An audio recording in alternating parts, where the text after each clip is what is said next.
છે ભગવાન રામ બહુ ખીલ્યા છે કથામાં. જેને મારી પ્રાપ્તિ કરવી છે એને એટલું જ કરવું પડશે, મન વચન કર્મથી ભગવાન શિવના ચરણમાં પ્રેમ કરવો પડશે.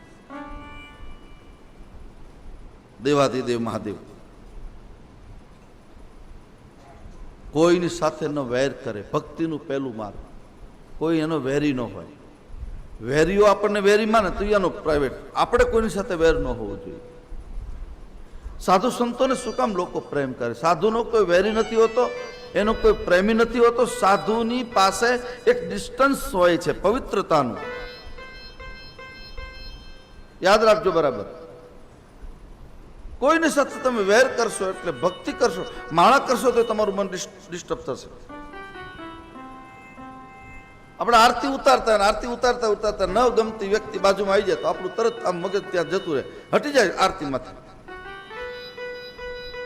ભક્તિનો માર્ગ સુરપુરાનો છે, કાયરનું કામ નથી.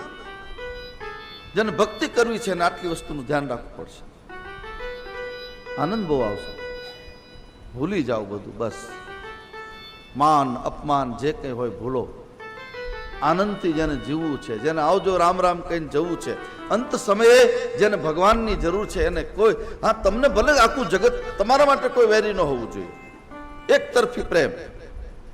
આ બે તરફી પ્રેમ, એક તરફી પ્રેમમાં ઘણા નથી એકબીજાને મારી નાખતા.